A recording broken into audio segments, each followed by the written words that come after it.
Bismillahirrahmanirrahim. Assalamualaikum warahmatullahi wabarakatuh. Banyak yang bertanya sebenarnya kapan akhir zaman itu dimulai, karena takut ada yang beranggapan kalau akhir zaman itu masih lama datangnya. Tapi tahukah kalian kalau akhir zaman ini sedang berlangsung? Sebelum lanjut videonya, bagi kalian yang belum subscribe, klik dulu tombol subscribe di bawah video ini. Bagikan video ini ke teman dan keluarga kalian, karena sebaik-baik kalian adalah orang yang mempelajari Al-Quran, kemudian mengajarkannya kepada orang lain. Satu lagi, simak video ini sampai selesai, biar nggak salah paham.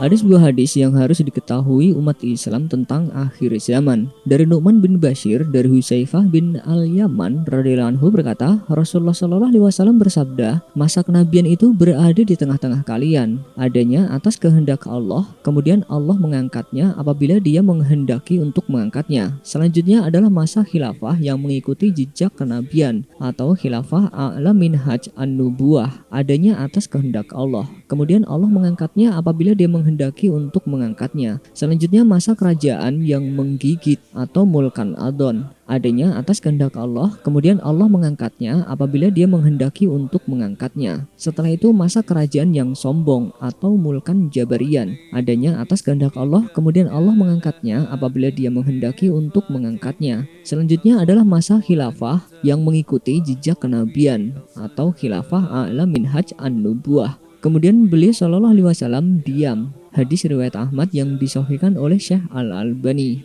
Dari hadis tersebut dapat kita simpulkan bahwa akhir zaman akan melalui 5 masa, yaitu pertama masa kenabian, yang kedua Khulafaur Rasyidin, yang ketiga adalah mulkan Adon, yang keempat adalah mulkan Jabariyah, dan yang kelima adalah khilafah a'la minhaj al-nubuwah. Penjabaran tentang 5 fase akhir zaman ini akan kita ulas di video selanjutnya. Nabi Shallallahu alaihi wasallam telah mengabarkan bahwa diutusnya beliau merupakan pertanda dekatnya kiamat, dan beliau Shallallahu alaihi wasallam dijuluki dengan Nabi Yus'ah karena dengan wafatnya beliau Shallallahu alaihi wasallam maka masa kenabian pun telah selesai, karena Nabi Muhammad Shallallahu alaihi wasallam adalah nabi terakhir yang diutus oleh Allah Subhanahu wa taala. Dijelaskan dalam hadis dari Sahal radhiyallahu anhu, dia berkata Rasulullah shallallahu alaihi wasallam bersabda, jarak diutusnya aku dan hari kiamat seperti 2 jari ini. Beliau memberikan isyarat dengan kedua jarinya, jari telunjuk dan jari tengah, lalu merenggangkannya. Hadis riwayat Bukhari. Sedangkan dalam hadis lain yang diriwayatkan dari Anas radhiyallahu anhu, dia berkata Rasulullah shallallahu alaihi wasallam bersabda, jarak diutusnya aku dan hari kiamat seperti 2 jari ini. Anas radhiyallahu anhu berkata, dan beliau menggabungkan jari telunjuknya dengan jari tengah. Dan diriwayatkan dari Qais bin Abi Hasim dari Abu Jubairah secara marfu, aku diutus pada awal hembusan angin kiamat atau awal tanda-tanda kiamat. Hadis riwayat Ad-Daulabi dan Ibnu Mandah. Syekh Al-Albani mengatakan hadis ini sahih. Jadi tanda kiamat yang pertama kali adalah diutusnya Rasulullah Sallallahu Alaihi Wasallam. Beliau Sallallahu Alaihi Wasallam adalah nabi terakhir. Tidak ada nabi lain setelahnya. Yang ada hanya kiamat, sebagaimana jari telunjuk dan jari tengah. Di antara keduanya tidak ada lagi jari lain atau panjang salah satunya melebihi yang lain. Hal ini sebagaimana diriwayatkan At-Tirmizi. Jarak antara diutusnya aku dan hari kiamat seperti 2 jari ini. Abu Dawud memberikan isyarat dengan jari telunjuk dan jari tengahnya. Dia tidak melebihkan panjang salah satunya kecuali hanya sedikit saja.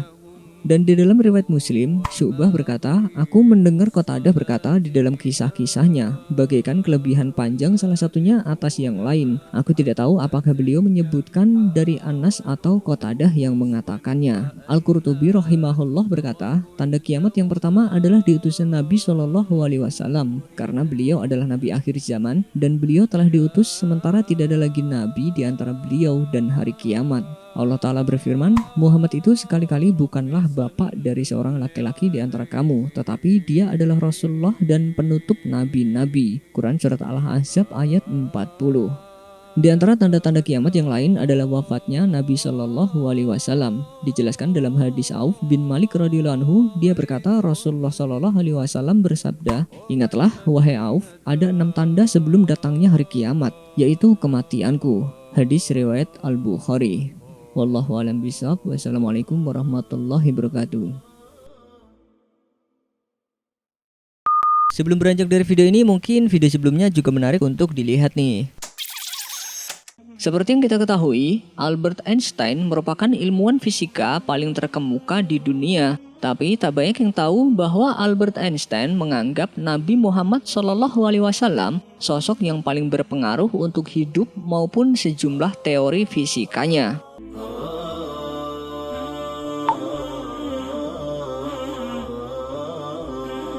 Sosok Nabi Muhammad SAW rupanya tidak hanya dicintai oleh umat muslim saja. Ternyata fisikawan Albert Einstein juga mengakui tentang kehebatan Rasulullah SAW karena memiliki pengaruh besar atas manusia di bumi.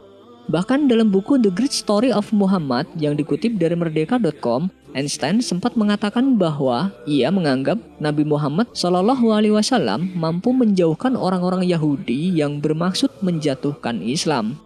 Tak hanya menilai sosok Nabi Muhammad saja, meski diketahui lahir dari keluarga Yahudi asal Jerman, tapi Einstein sempat mengatakan bahwa Islam dianggap agama yang lebih sempurna dan lebih logis dibanding agama-agama yang ada di dunia. Risalah itu sempat tertulis di makalah berjudul Die Erklärung yang ditulis pada tahun 1954.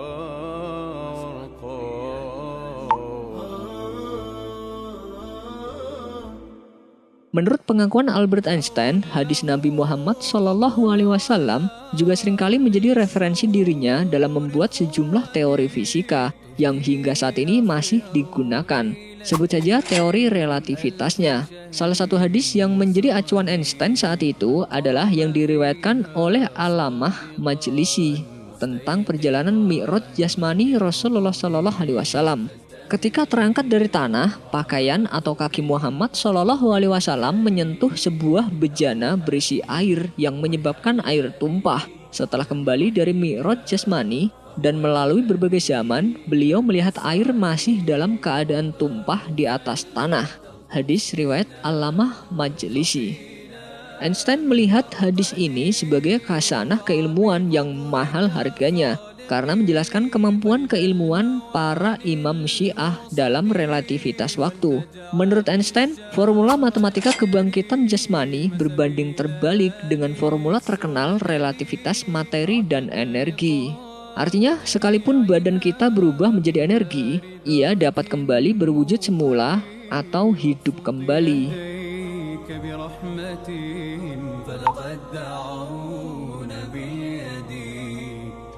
Einstein juga disebut pernah menyurati ulama Iran, Ayatollah Al-Uzma Sayyid Hossein Boroujerdi, terkait pandangannya terhadap Islam dan menyatakan ketertarikan terhadap konsep ajaran agama yang dibawa Nabi Muhammad SAW. Hal itu dilaporkan Radio Israel pada Maret 2014 lalu. Laporan tersebut mengutip video dari Ketua Majelis Ahli Iran, Ayatollah Mahdavikani. Ia menjelaskan ketika Einstein mendengar tentang peristiwa kenaikan Nabi Muhammad SAW, sebuah proses yang lebih cepat daripada kecepatan cahaya. Dia menyadari hal ini merupakan gerakan relativitas yang sama dengan apa yang Einstein telah pahami. Ketua Majelis Ahli Iran mengatakan bahwa Einstein sempat berucap ketika dirinya mendengar tentang kisah Nabi Muhammad SAW dan tentang Ahlul Bait atau keluarga Nabi. Ia menyadari bahwa mereka mengerti hal-hal di dunia jauh sebelum manusia lainnya. Pesona Nabi Muhammad SAW rupanya tidak hanya membekas di hati umatnya saja. Pemimpin spiritual dan politikus asal India, yakni Mahatma Gandhi, juga diketahui mengagumi sosok Rasulullah SAW.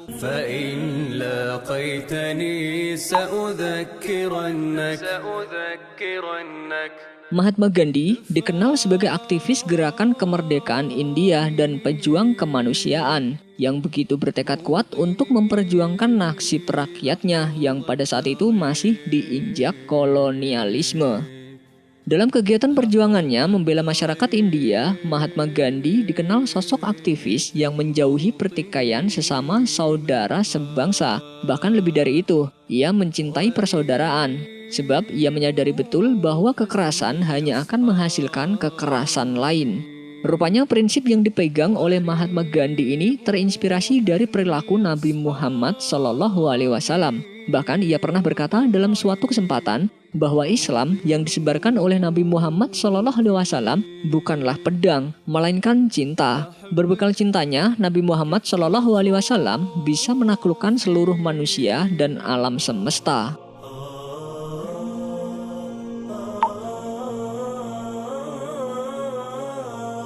Dalam buku mengenai karakter Muhammad di majalah Young India yang terbit pada tahun 1928, Mahatma Gandhi juga pernah berkomentar mengenai sosok Rasulullah Shallallahu Alaihi Wasallam. Pernah saya bertanya-tanya siapakah sosok yang paling mempengaruhi manusia. Saya semakin yakin bahwa bukanlah pedang yang menaklukkan sebuah daerah bagi Islam pada zaman itu, melainkan kesederhanaan yang teguh. Nabi yang sama sekali tidak menonjolkan diri, kesetiaannya yang luar biasa kepada janji, kasih sayangnya yang amat besar kepada para sahabat dan pengikutnya, keberaniannya, kepercayaannya yang mutlak kepada Tuhan dan kepada misinya inilah, dan bukan pedang yang mengantarkan segala sesuatu ke hadapan mereka saat mengatasi setiap masalah. Ketika saya menutup halaman terakhir volume 2 biografi Muhammad, saya sedih karena tiada lagi cerita yang tersisa dari hidupnya yang agung. Bisa dilihat dengan jelas, meski menganut agama yang berbeda, tapi Mahatma Gandhi begitu mencintai dan menganggap sosok Nabi Muhammad Shallallahu Alaihi Wasallam sangat menginspirasi setiap langkahnya dalam memperjuangkan nasib rakyat India. Selain itu, Gandhi juga pernah mengatakan bahwa sekalipun Rasulullah Shallallahu Alaihi Wasallam itu adalah manusia berpangkat paling tinggi dari 124 nabi dan 315 rasul, gelarnya bukan lagi profesor atau doktor, tetapi Sayyidul Anbiya wal Mursalin, dan dianggap sosok yang hebat, cerdas dan terkenal. Tetapi Nabi Muhammad Shallallahu Alaihi Wasallam masih takut kepada Allah Sang Pencipta. Wallahu a'lam bishawab. Wassalamualaikum warahmatullahi wabarakatuh.